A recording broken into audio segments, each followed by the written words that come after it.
My name is Daniel. I am 41 years old. I have been married to my wife, Emily, for 9 years. For most of those 9 years, I believed I understood my life. We did not have children, not because we didn't try, but because sometimes life makes quiet decisions for you. Still, I thought we were okay. We were stable, predictable in a good way. The kind of couple who paid bills on time, who ate dinner at the table, who went to bed without shouting. Until the day I saw a bank transfer that changed everything. It was a Sunday afternoon. Rain pressed softly against the windows. I was sitting at the kitchen table with my laptop, paying bills. Mortgage, electricity, insurance, normal things. The coffee beside me had gone cold while I clicked through our bank statements. Then I noticed a recurring payment, $850, every month, for 11 months. The name attached to it was not familiar. L. Thompson. I stared at it longer than necessary. Maybe it was fraud, maybe a mistake. But the account was ours, authorized, intentional. My heart began to beat differently, slow, heavy. I scrolled back through the months. January, February, March. The same amount, the same name. Nearly $10,000, money I had never noticed missing. When Emily walked into the kitchen, holding a cup of tea, I turned the laptop toward her. "Who is L. Thompson?" She froze. Not dramatically, just enough. 1 second. But that second told me everything. The teacup trembled slightly in her hand. "It's nothing," she said quickly. "Just helping someone out." $850 a month? I asked. She nodded. "A friend." "What friend?" She looked away, toward the window, toward anywhere but me. "Someone from work." Emily is not a good liar. When she lies, her hands move too much. Her voice becomes thinner. She avoids eye contact. She was doing all three. "How long?" I asked quietly. "Not long." I turned the screen back to myself. "It's been 11 months. The room felt smaller. "Why didn't you tell me?" "I didn't think it was important." $850 every month? Not important? That was the moment something inside me shifted. Not anger. Not yet. Awareness. The woman I shared a bed with had been hiding something for nearly a year. For 2 weeks, I said nothing. I watched. Emily started guarding her phone. She took calls in the hallway. She smiled at messages and turned the screen away. One Wednesday, she told me she was working late. I left work early, and I followed her. I am not proud of that, but doubt changes you. It makes you do things you never thought you would. She did not drive to her office. She drove 20 minutes outside the city, to a small neighborhood with narrow streets and older houses. Chain-link fences, toys scattered in yards. She parked in front of a modest home with peeling paint and a small porch. I stayed 3 houses down, engine off, watching. A woman opened the door. Mid-30s, brown hair tied back. She looked tired, the kind of tired that comes from years, not days. And beside her, a little boy, maybe 7 years old, thin, dark hair, big eyes. Emily stepped out of the car and knelt in front of him. She hugged him, not politely, not formally, but warmly, like she knew him, like she cared. The boy smiled at her, said something I could not hear. She laughed, a real laugh. Then he looked toward the street, toward my car, and for 1 second, I saw something that made my chest tighten. His eyes, they looked like mine. The same shape, the same color. Even from a distance, I could see it. I drove home before she left. My hands shook on the steering wheel. There is a specific kind of fear a man feels when he thinks, is that my child? It is not just jealousy. It is something deeper, primal, terrifying. That night, Emily cooked dinner like nothing had happened. Pasta with garlic bread. She hummed while stirring the sauce. I watched her move around the kitchen. This woman I thought I knew completely, and I wondered who she really was. We ate in silence. She asked about my day. I gave short answers. She did not notice, or maybe she did and chose not to ask. 3 days later, I could not hold it anymore. I followed you, I said. We were in the bedroom. She had just come out of the shower. She stopped walking. What? I saw the house. Her face drained of color. I saw the woman. Tears filled her eyes. I saw the boy. Silence filled the room. Then I asked the question that had been burning inside me. Is he mine? The words felt sharp in my mouth. She looked up at me. Daniel, no. But she did not sound strong. Then why does he look like me? She covered her face. I didn't know how to tell you. Tell me what? She took a long breath, sat down on the edge of the bed. Her shoulders shook.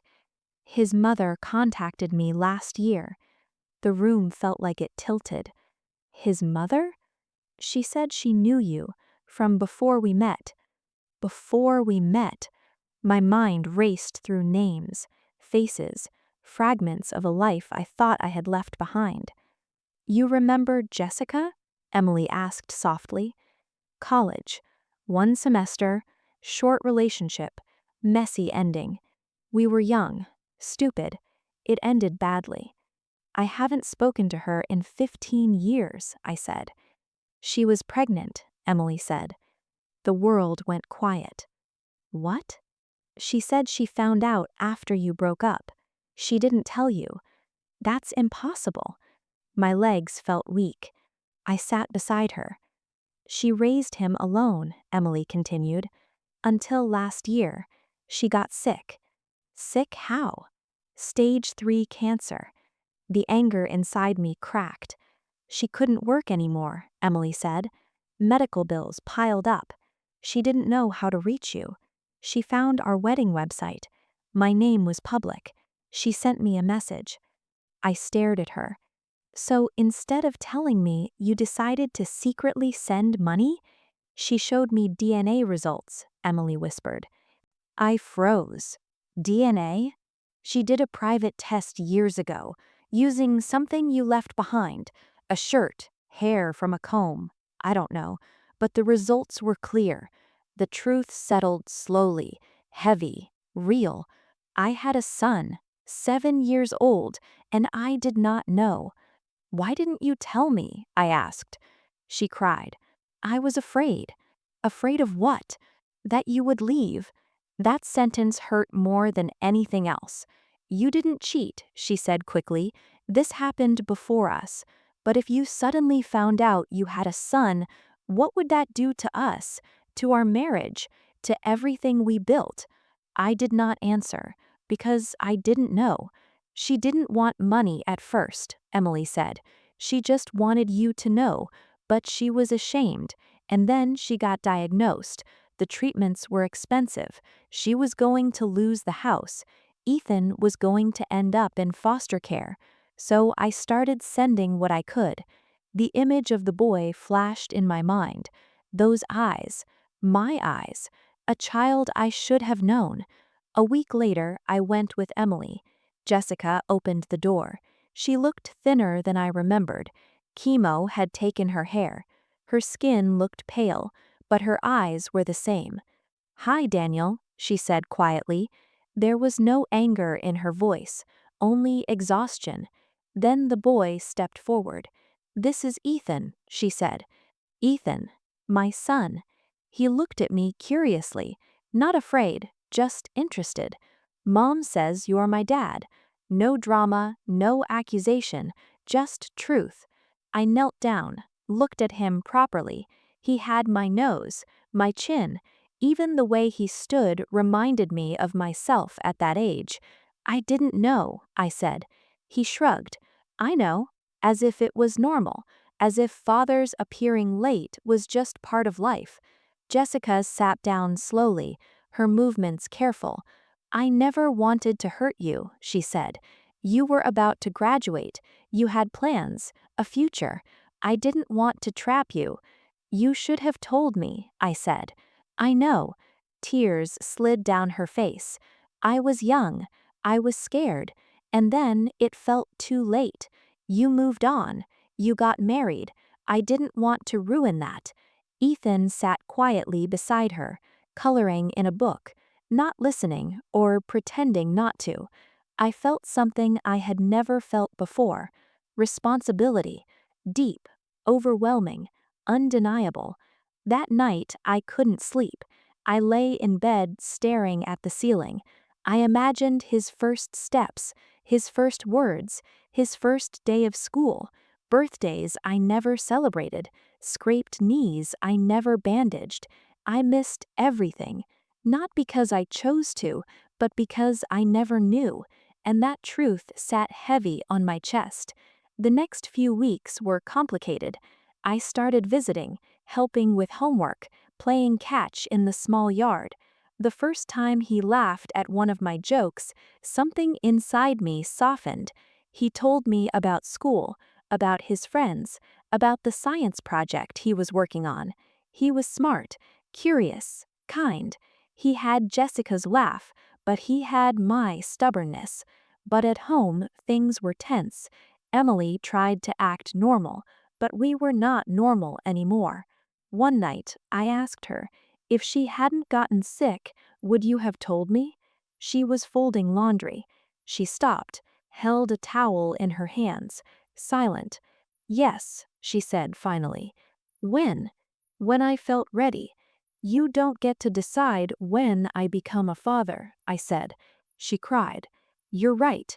We started sleeping on opposite sides of the bed, not touching.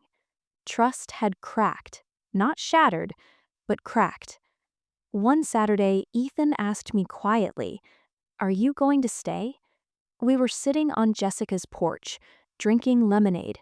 The question was simple, but it carried fear, old fear, the kind children learn early. I looked at him, at the way he tilted his head when thinking, the way he narrowed his eyes when confused. My habits, my gestures. Yes, I said, I'm staying. He nodded. Good, and went back to his drawing, as if that was all he needed to hear. 2 months later, Jessica's condition worsened. Hospital rooms replaced living rooms. The smell of disinfectant, the quiet beeping of machines. Ethan visited after school. He held her hand, read her his homework. She smiled weakly. One evening, she held my hand. Promise me, she whispered, he won't feel abandoned. I promise, I said, and I meant it. After she passed, Ethan moved in with us. The house felt different, louder, messier, alive. The first night he slept in the guest room, I stood in the hallway listening to his breathing. I felt fear. What if I failed him? What if I didn't know how to be a father? What if I was too late? One evening, while I was helping him with math, he looked up and said softly, "Dad?" It was natural, unplanned, but it stopped my heart. "Yes," I replied. He smiled. Nothing, just testing the word, seeing how it felt. I went into the bathroom later and cried quietly. Emily stood behind me that night, in the hallway, watching. "I'm sorry," she whispered. "I know," I said. We started therapy, not because we hated each other, but because secrets change marriages. In one session, Emily said something that stayed with me. "I wasn't trying to replace you. I was trying to protect what we had." "And you didn't trust me to handle the truth," I replied. She nodded. "No, I didn't. And that was the real wound. Not the money, not the hidden meetings, the lack of trust. Healing is slow. Some nights I still feel anger. Some nights she feels guilt.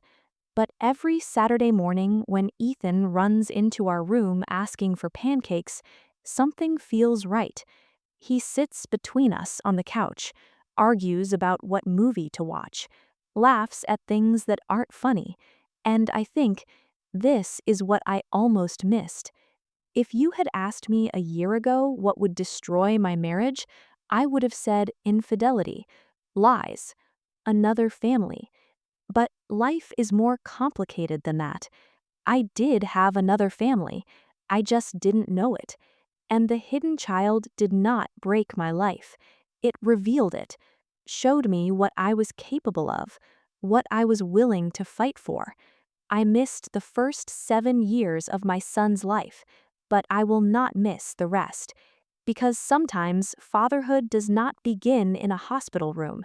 Sometimes it begins in a quiet living room, when a 7-year-old boy looks at you and says, "Mom says you're my dad," and you decide what kind of man you want to be. And this time, I chose to stay. Thank you for listening to this story. If it touched your heart, please like the video, share it, and subscribe to Story Reading in English channel. Your support helps more stories reach people like you. With every story, our English gets better, and our hearts get stronger.